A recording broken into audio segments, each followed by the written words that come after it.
Hello, my name is Carol Payne, and I am the Repository Section Chief of the Missouri Agriculture Land Survey Program.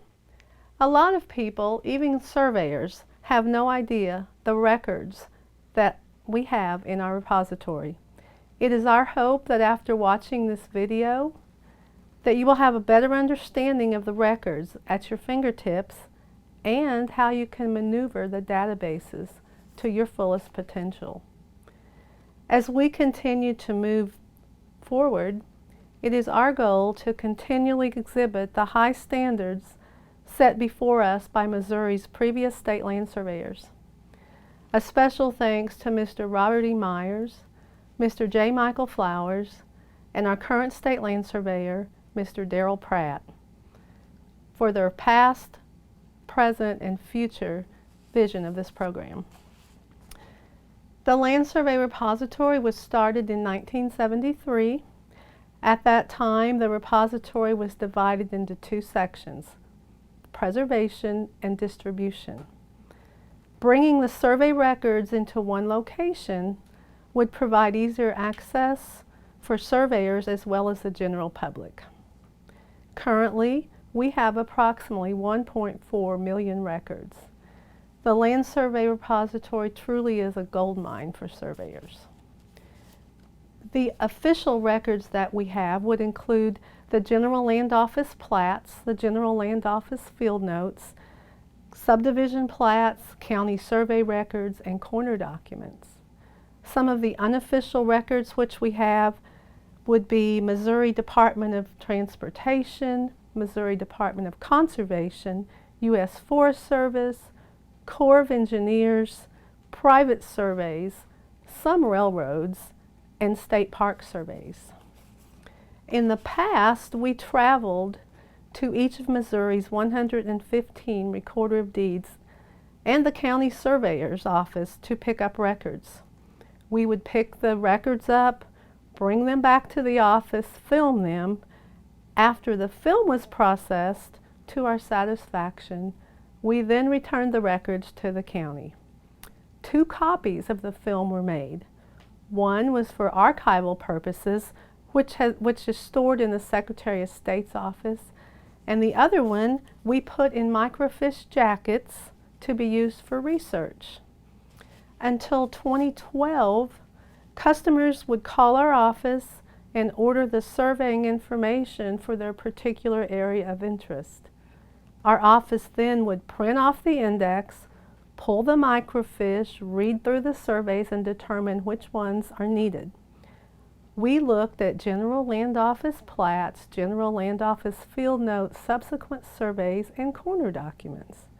After determining what records were needed, we made paper copies of those and mailed them to the customers.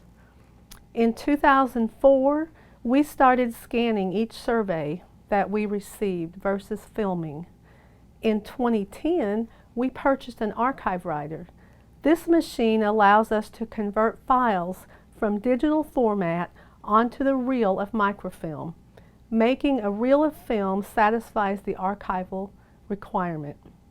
Today, instead of traveling to each county to update records as in the past, we now have approximately 100 counties submitting records to us either digitally or mailing in a paper copy. If submitting digitally, the counties use Missouri Department of Agriculture's secure FTP site.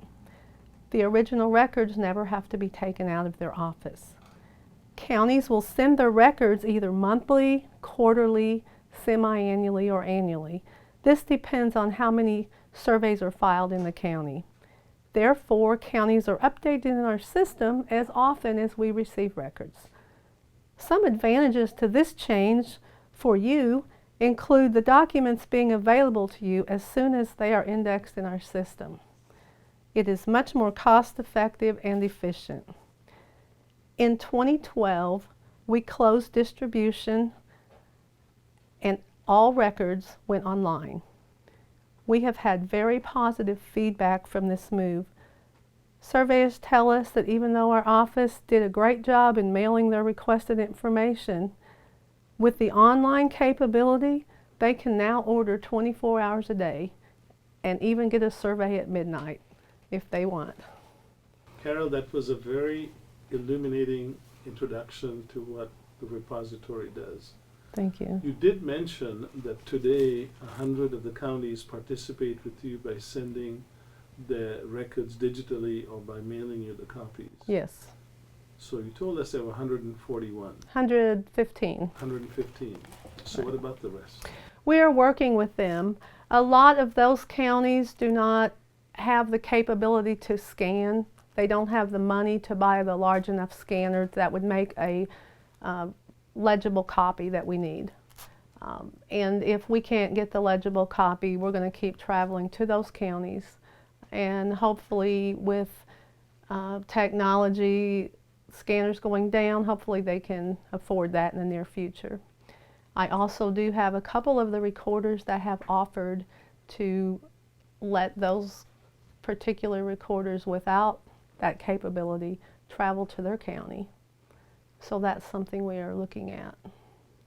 That's great. So you're actually getting recorders to work with each other I to a am. certain extent. Yes. So you must interact a lot with the recorders. You probably go to the recorders' conventions or conferences. We do. In fact, Christy and I are getting ready to go in 2 weeks to the Recorder of Deeds meeting.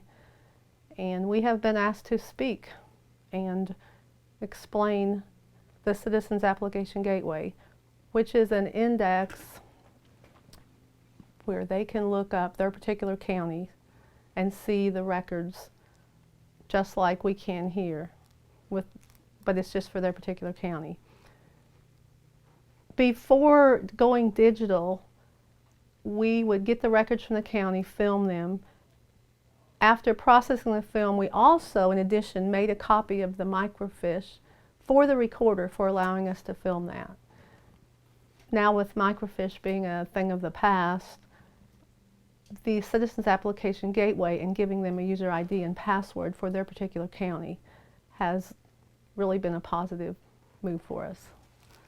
So can you tell us a little bit what it costs to use the system?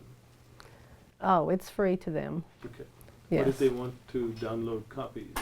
It is, at this time, it's $1 a copy. It actually is $1 an image.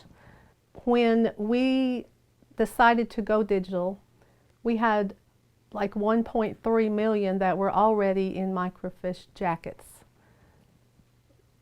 prior to 2004 when we started scanning. We sent those off to a company to scan, and they scanned the entire row of microfiche.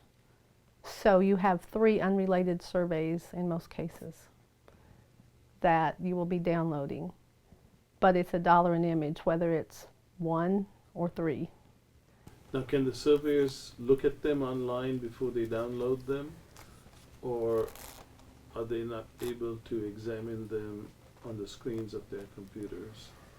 If it is one that's filmed after 2004, which we have scanned here, there will be a blue link to the right of it, and they will be able to open that. It will have a magnifying glass in the center of it, so they can't read everything, but they will be able to tell if it's the correct one. The old ones, until we get them separated, they are unable to look at those. The reason being, there's 3 different ones, and it will go to the first one automatically, and there's only a 33% chance that would be the correct one.